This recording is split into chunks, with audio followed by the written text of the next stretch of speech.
Welcome to the Shepherd's Chapel Network Family Bible Study Hour with Pastor Arnold Murray. Wisdom is understanding God's Word. Pastor Murray's unique teaching approach brings God's Word alive with meaning as he takes you on a chapter-by-chapter, verse-by-verse study of God's letter to you, the Bible.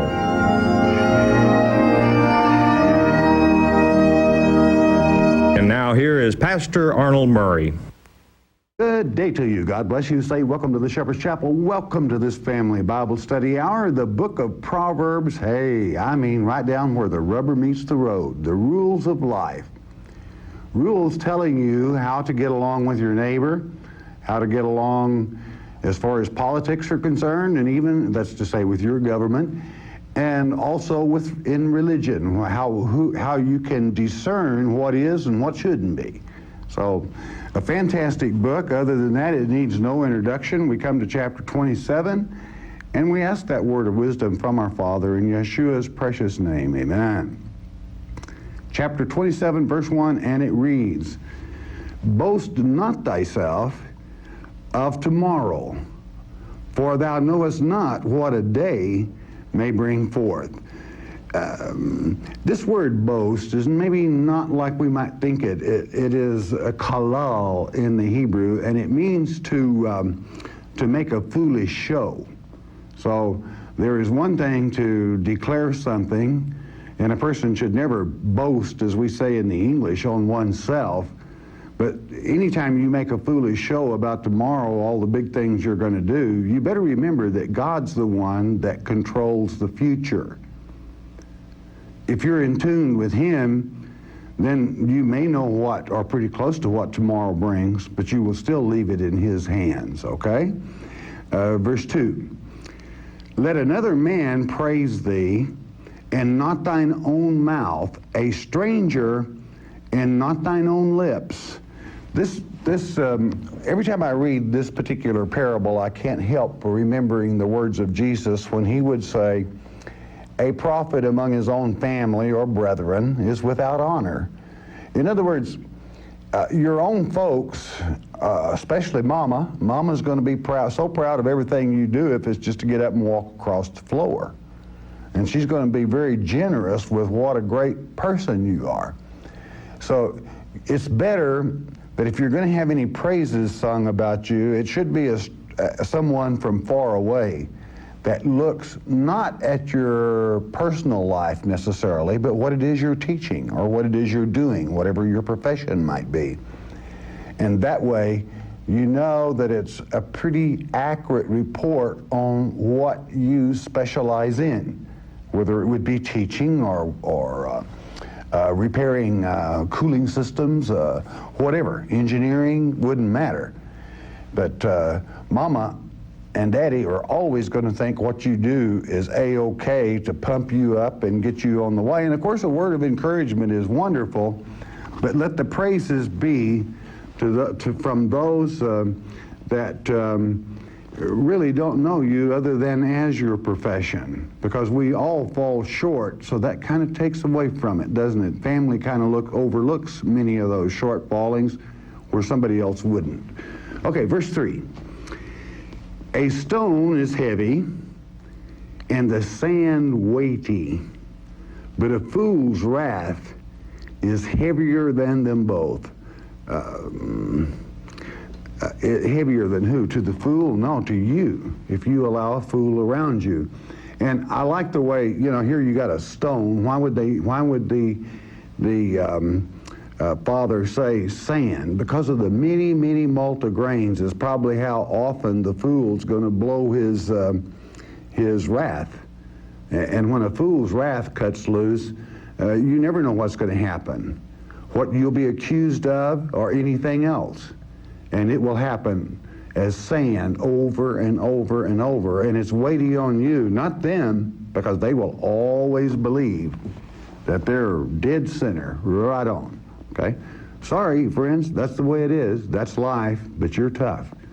And God loves you for it. Verse 4. "Wrath is cruel." Old anger, when it pops loose, is very cruel.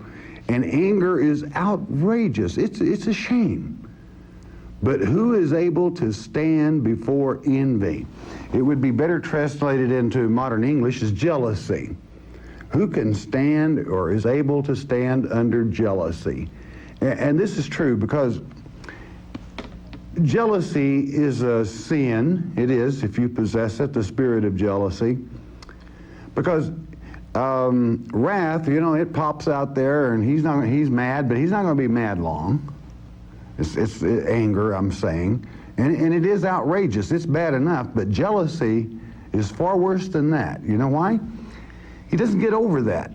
It ferments in his mind. By that I mean it grows and grows and grows and grows until soon, with a jealous spirit, it's out of control.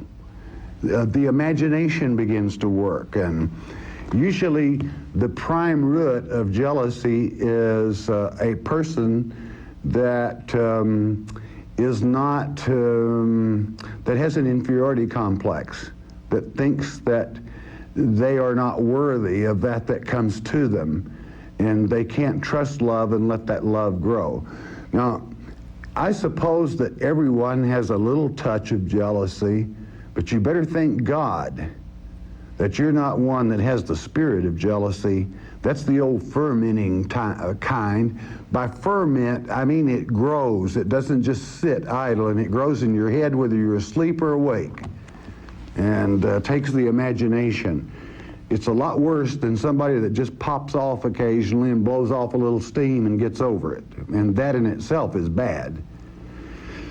Verse 5, open rebuke is better than secret love. This is difficult many times. Open rebuke in the sense that if you love someone, to hold it to yourself and never let them know how much you do love them, never tell them you love them, take them for granted, is one of the meanings of this proverb. But again, as I was speaking, I believe it was in the last lecture, rebuke, if it is done honestly and facing reality head on, if you love someone, you're going to rebuke them if you see them doing something that's going to cause them harm. That's just the way it is. If you see somebody that's on a poor me baby jag, if you love them, you're not going to let them suffer and wallow in their own swallow, I'll say. They just go down, down, down, and when there's nothing wrong, it's their imagination. We all get picked on a little bit, but a real man or woman or child of God doesn't let that bother them a great deal. It's many times maybe we deserve to, in part. But it's still at the same time, everybody has bad days occasionally. And love will cause you to overlook some of the jabs, we'll call. But still, if it takes more love in a way to rebuke someone, and if you have an inferiority complex, you probably won't, because you're afraid you'll lose the friend, all right? You're not big enough to say something. And there are times, if you don't have that type of friendship, it is better to keep your mouth shut. But a secret love is to, and it can be recorded as well in this way, that that a secret love, in a sense, is to love something that can become deceitful when it is hidden, and certainly it would be better in that case to rebuke yourself. Verse 6, faithful are the wounds of a friend, but the kisses of an enemy are deceitful. I suppose if I were to translate this, I would simply say the truth hurts.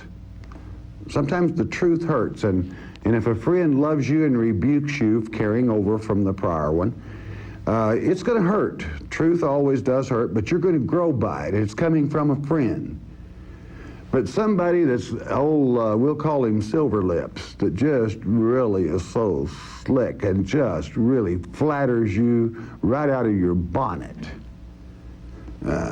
You can trust a friend to wound you as far as correction is concerned, but when old Hot Lips comes along and tells you how beautiful, how wonderful, how great, how people love you, and so on and so forth, you better be careful, because that's Satan's number one MO, is to butter people up. And sometimes I think I offend people by saying this, but beware and mark those that overdo flattery. Be careful. That's what God's Word is telling you also. It is wonderful to be encouraged by people.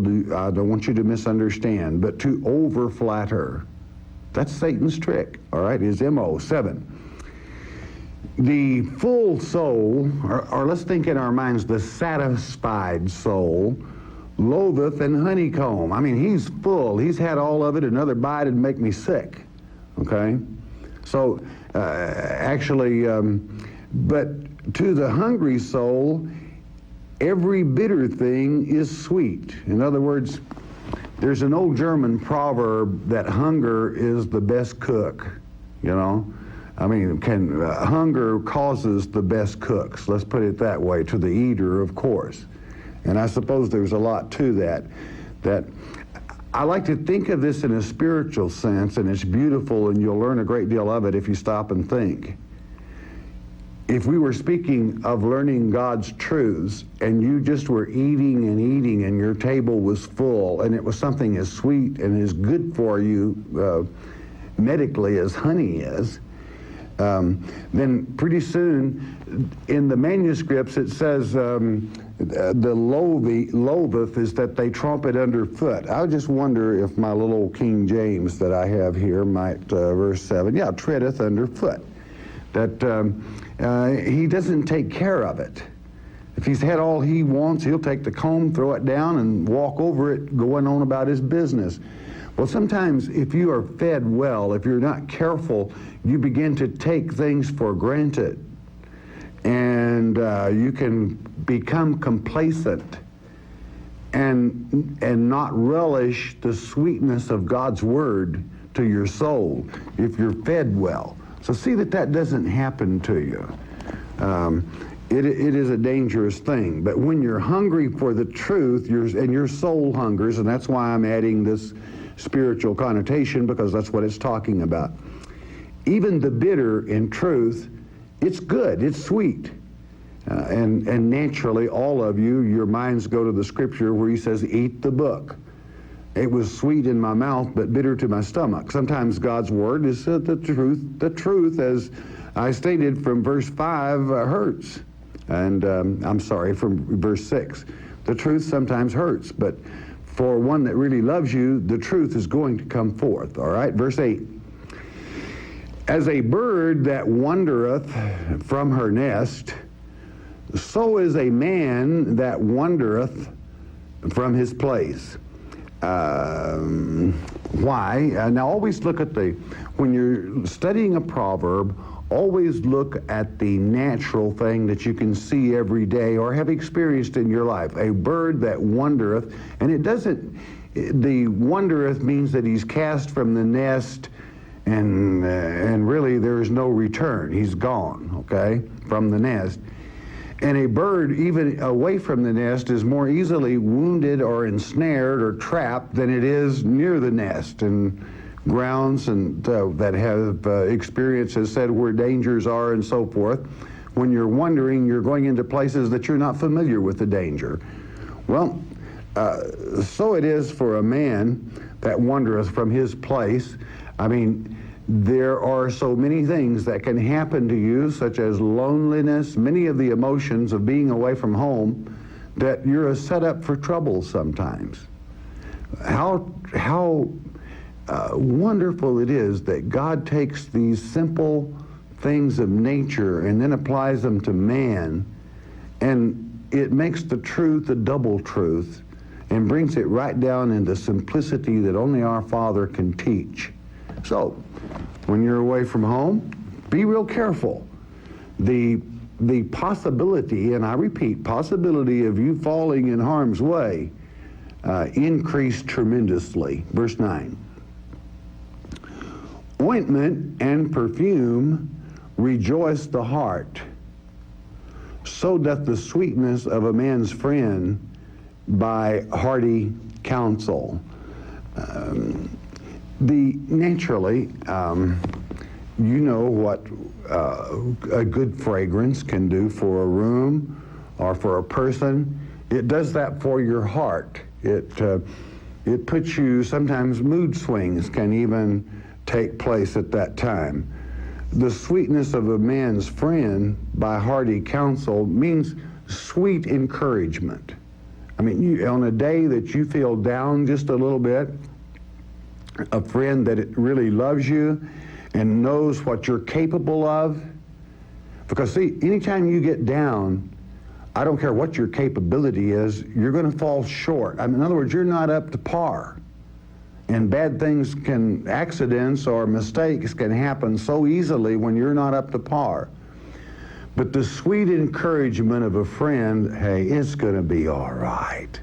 Hey, I know you can do it. You can cut it. You're a can-do type person. Sweet encouragement like that makes all the difference in the world. Exactly, it sweetens your soul and your heart, just like a friend's, like a perfume, wonderful perfume, not one of those kind that kind of irritate, but pleasant, natural. As it sweetens the heart, you know, well, then so does encouragement, true encouragement from a friend. It's a wonderful thing. Friends are just great to have, and all of us should have one at least. Some of you probably even have two. I jest, all right, but I think sometimes I feel sorry for the person that feel they can only have one friend, because usually that person is very insecure within themselves, and they intend to have one friend, and unfortunately they expect that friend to be the only friend. They themselves expect to be the only friend that friend will have, and if they visit or are friendly with anyone else, jealousy erupts. So there are many things that, if not practiced in moderation, anytime someone is not moderate in all things, something's got to give somewhere. Enough said. Pass on it. 10. Thine own friend and thy father's friend forsake not, neither go into thy brother's house in the day of thy calamity. For better is a neighbor that is near than a brother far off. I want to say better is a neighbor at one's side. That's, if I were to translate to Hebrew, that's what I would say. Better is a neighbor at one side than a brother that is far off. Why? Well, if the calamity is on you, action's got to take right there. It won't do any good to send a telegram and expect him to get there in time to help you. This is a beautiful thought. Thine own friend and thy father's friend. This means a family friend that has proven himself or herself over the generations. This is a family thing. A person that you know has stood the test. A person that you know that the family can depend on. Their counsel is really worthy. Then that's the type of friend that don't you poo-paw off on someday just because you're from a younger generation. Because you can tie into a reserve of wisdom and knowledge there and help that will, let's put it this way, if someone has remained a family friend for more than one generation, then they have proved themselves as a friend indeed. Meaning you have trust and you can place your faith. And it's better to have him there to help you into calamity than it is a brother that's many, many miles away. There is so much in that verse that you could teach an entire sermon on that one verse alone because of the love of friendship, how important family ties are, and how important neighbors and friends are, tested by time. I mean, I'm not talking about an overnight one-stand friendship. I'm talking about something that is real and down to earth. And I could not pass this without mentioning in passing the friend we have, your father's friend, and your father's father before him, and great-great-grandpa, and all the way on back as our true father. He's tested over the period of time. And even as Yeshua, as Messiah, as Jesus, who was tested on the cross, he did not fail. Always remember who your best friend is. But never, never discount or discourage or throw a rock into the friendship of a longtime family friend. Think about it. It's beautiful. 11. My son, be wise. And I want you to think of this as a father or a mother speaking, and I want you to think of the word be to become.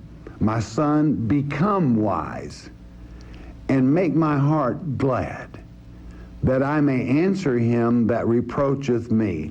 In other words, if someone says something negative about you, then I know that I can stand by your side and not be disappointed and or ashamed, though they will stand anyway when you're in trouble. But become wise. Where does wisdom come from? Father's word. Focus on it. Gain knowledge by it. And never forget chapter 1, verse 7 of these great books of Proverbs. The beginning of knowledge is the reverence of the Father, loving him. And within that, I'm talking about our Heavenly Father naturally. And that's where wisdom begins. It is real sad that many people have to wait very late in life before they discover that. But then it's still, the very angels themselves rejoice. I don't care what age someone is, if they're 90 years old, when they finally find it, that is to say, their love for God. Even the angels in heaven rejoice. That's true. That's biblical. Verse 12. A prudent man foreseeth the evil, and hideth himself, but the simple pass on and are punished. That is so true, so very true in life. A man that thinks cautiously, or how did I translate prudent in earlier chapters from the Hebrew? Cautiously using common sense. If you possess common sense, then you are wise from our Father's word and have a natural gift that some people do not have. I'm sorry, that's just the way it is. But what does the proverb really mean? Think ahead. You don't have to boast about tomorrow, but at least think ahead. Plan for tomorrow. Have a plan. God expects you to do that. And in making that plan, observe that could go wrong or that could be evil.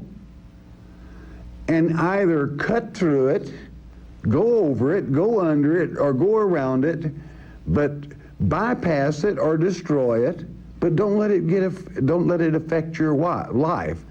Because a simple one, that's someone that's unlearned, walks right into the mess, and when you walk into a mess, guess what you're going to get on you? The mess. You're going to get involved in something you don't want to, and when you do it in ignorance, that's really kind of sad. Think. That's what your Father's telling you here. Think. And don't think about the moment. Think about tomorrow also. It doesn't hurt to plan. Now, that isn't to say to begin to boast and lay down any absolutes, and foolishly boast, tomorrow I'm going to do this or I'm going to do that. But plan and be in control. All right? Be aware. Verse 13. Take his garment that is surety for a stranger, and take a pledge of him for a strange woman. All this is saying, if you're going to loan or stand good for somebody, and they are foolish in the way they stand good for somebody, you better have the collateral or in a chattel mortgage, that you better mortgage their home or their coat or whatever they got, because you're going to have to collect it that way. He's never going to pay you back if he's foolish enough that he would have stood surety for somebody he doesn't even know. Let me update this to modern terms. Would you sign a note with a total stranger that you knew nothing about? I would hope not. You might sign a note as a second cosign, is our term for it. You might cosign with someone if you knew them real well without taking surety. That means without taking something that guarantees you're going to get your money back when you have to pick up the damage, okay? And all it's saying is a man that is stupid enough that he would cosign with somebody as a total stranger, if you cosign with him, you make sure that you have the collateral or the chattel mortgage to back up that you get your money, because you're going to have to get it that way. That's God's word, and that's true. Verse 14. He that blesseth his friend with a loud voice, rising early in the morning, it shall be counted a curse to him. This one is a little deep. It means if you are blessing him early in the morning in a loud voice, good old boy, I tell you, you're the best friend I've ever had, and you're probably the best at your business that I've ever come across, and you just can do no wrong. You might cause the friend to think more of himself than he really is. That's what God is saying to you. In other words, when you begin to use Satan's main MO as flattering people, then are you honest? Think about it. Never flatter somebody when you know you're lying to them. They're the sorriest piece of junk in the country, and you're telling them how big they are because you want to borrow something from them or something of that nature. God notices things like that, and he's not happy with it. And you know why? It will be counted a curse to him, because it will make him think more of himself, and he's going to come up with a big comeuppance of awakening and fall and be disappointed. Don't cause that to a friend. 15. A continual dropping in a very rainy day and a contentious woman are alike. Now, some of you that have never lived in a house that's got a leaky roof, where it's drip, drip, drip, and then somebody puts a pan under it and it's plink, plink, plink, plink, plink, and then the rain is continuous, so it's going to keep up all day. Picky, picky, picky, picky. You live with a woman like that, and you got trouble. The rain's not going to quit, and she's not going to quit, all right? Now, the next one's kind of tied to this. So let me say in passing that I really, in all honesty, I tried to count in the people I know without being judgmental. Do I know more women that are picky, picky, or do I know more men that are picky, picky? Now, I know a few men that will come in from a hard day, and of course, mama isn't working because she's got 5 kids, and she just gets to stay at home and rest, but she has 5 children. She has to do their laundry, school, she has to mend clothing and shop and buy clothing and groceries and get all the kids in from school and fix this old dude's supper. And the first thing he says, my soup's too cold, Yeah, my soup is cold after I've had a hard day, sugar, and you just haven't got my soup. I really tried to, in all honesty, think, as I've walked under this earth, on this earth, under the sun, whether I have met more men that are picky, picky, picky, or women. And then I began to branch out, and I thought, well, if the old boy picky, picky about his soup, maybe that causes mama, after the hard day she's had, corralling, teaching, and educating the children, that maybe she would be a little bit on edge. So who started the picky here, all right? So I decided that I would teach it 50-50, that there are just as many men that drip, or I could say there are just as many men that are big drips as there are women, all right? I come to that conclusion. And that, my friend, is wisdom, if you can accept it. I know that upsets a lot of preachers when I say that, because that includes them too if they happen to be male. I don't mean all preachers are big drips. I just mean sometimes when they're at home alone with family, they do a lot of picky sometimes, okay? So it's living with someone contentious is as bad as having to put up with a drip all the time. And I'll leave that there and we'll go on to the next level, 16. Same thing, woman or man, whosoever hideth her, that's to say restraineth her, okay? We're going to try to restrain her. Whosoever restraineth her is like restraining the wind and the ointment of his right hand, which bewrayeth itself. This is really chopped up, but let me do it for you this way. She is as subtle as the wind and slippery as oil. Somebody that's picky is as subtle as the wind. Have you ever tried to catch a handful of wind? Try it sometime. And then, worse than that, anoint your hand with oil, cover your hand with olive oil, okay? That's what it's talking about. And then try to catch something. In other words, what he's saying here, it's an impossibility, really. Because the rain ain't going to stop, and the contention is not going to stop until you both mature and come to an understanding. Because usually, I will go back to the natural. If the man happens to be in this case where he has a continuous wife, think about this now, only think about it in a spiritual. If he's got a drip, son, all you got to do is next weekend get you a ladder and go out and patch the roof. That means maybe take her out to dinner. That means maybe fix what is wrong rather than sitting there pickying about your soup, and your family will be repaired as well as your roof, and you will no longer be called a drip, all right, or compared to one. All right, I think I'll leave that there. I believe I've probably about wore my welcome out in some homes, but be that as it may, I like it. She's as subtle as the wind and slippery as oil when you try to pin him down, him or her, all right? 17, iron sharpeneth iron, so a man sharpeneth the countenance of his friend. You've got to grasp the thought of unity in this. You know, iron will whet iron. You got it? It'll make it sharp. And also, a man sharpeneth the countenance of his friends. That means his face, his smile, his countenance. A real good friend can make you feel good.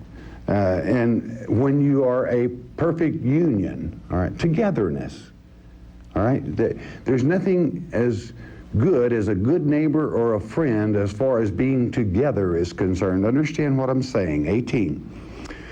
Whoso keepeth the fig tree shall eat the fruit thereof, so he that waiteth on his master shall be honored.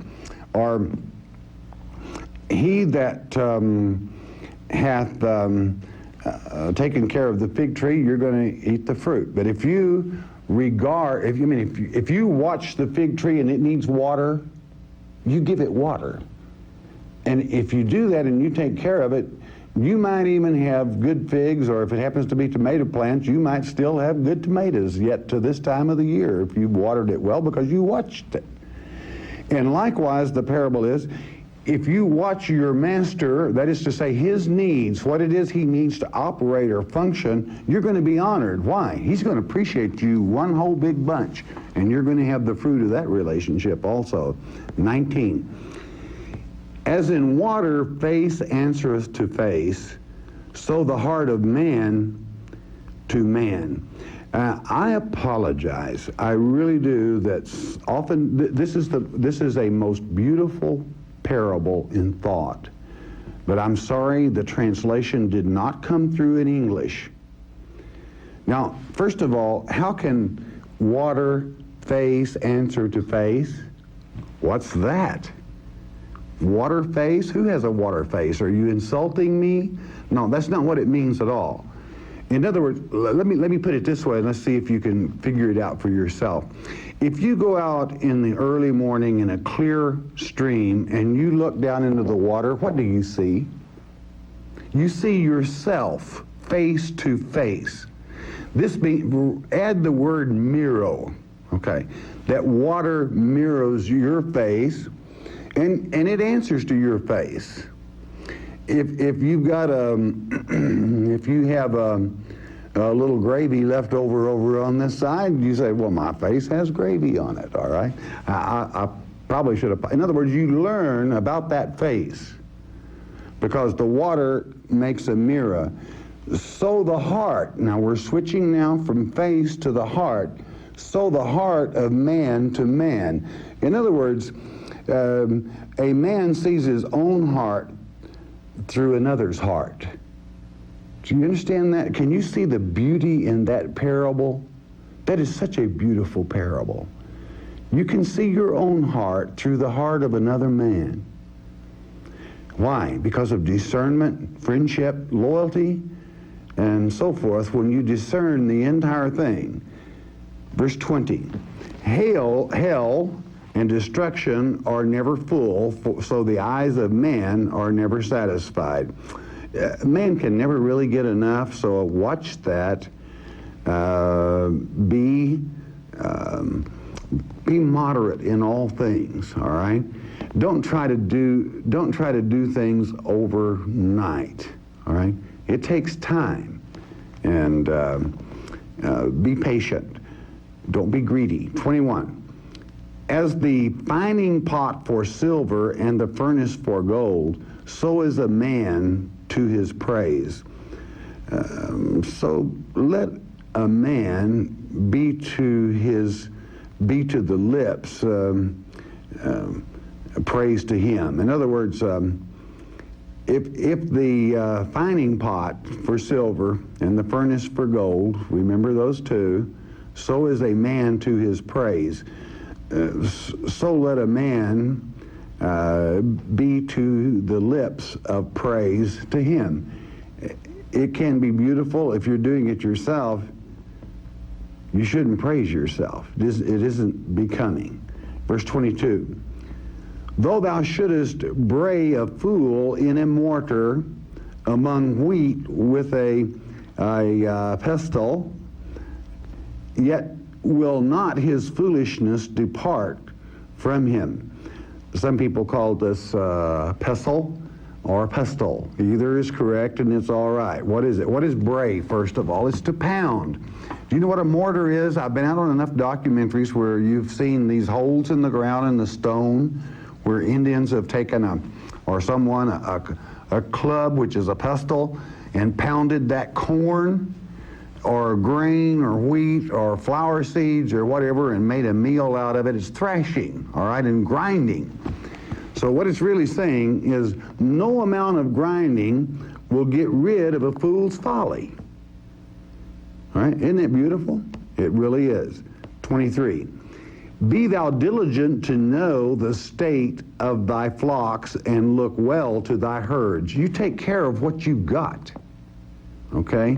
Many of these that remain are going to be agricultural, and some of you have an advantage and some of you don't. But take care of your business, or somebody else will be taking care of it because it's theirs. 24. For riches are not forever, and doth the crown endure to every generation? Does your wealth pass on from generation, or do you lose it? Take care of your business. Mind your business. 25. The hay appeareth, and the tender grass showeth itself. That's to say, you cut the hay and remove it, and the second growth pops right up there. And herbs of the mountains are gathered. In other words, take care of your crops. If you've already got the hay and an aftergrowth comes up, do one of two things. Either graze it sufficiently or wait and get a second cutting. Don't be wasteful. 26. The lambs are for thy clothing, and the goats are the price of the field. In other words, take that, budget yourself. That's how this, that's what's, I'm going to just update this in a short way to end this sermon lecture. Budget yourself, whereby in this case the lambs are for clothing, naturally the wool and so forth, and the goats are for the price of the field. In other words, you take the lambs and secure and do your family, but the price of a field is when you buy a place, you got to pay money for that land. And it means let the goats pay for that land or buy more. Okay? Make a plan. Know where you're going without foolish boastings. 27. And thou shalt have goats, milk enough for thy food, for the food of thy household, and for the maintenance of thy maidens. In other words, even while you have these goats, if you control it right or manage it right, or a good husbandman, then not only while they're paying the price of the land, they're going to furnish milk for your family, all of them. So I hope, I know that people in agriculture can draw more probably from that than anyone else, because it's true. But it still applies to whatever your business is. Take care of it. Budget. Don't go over your budget. If you can't afford it, you don't need it, unless it is to improve your business, whereby it will make more for the family. And you know when you wade in water, you're not going in over your knee, your ankles, or you shouldn't be wading in the first place. That means use good judgment and know exactly what you're doing, or don't do it in business. All right, you're not ready. Okay, end of lecture. I hope you enjoyed it. I love these Proverbs. You know, I have always skipped over these particular chapters because they are so simple and they flow so well. And then on seeing how they did not carry through in translation, I'm glad we did it chapter by chapter and verse by verse this time, because what is to one person that studies from manuscripts simple, from one that has to study from another language, it's not so simple. So I apologize for having said that in the beginning, because it isn't simple in the English. It needs a little more translating. I appreciate you for being patient in Proverbs. All right, bless your heart. You listen a moment, won't you please?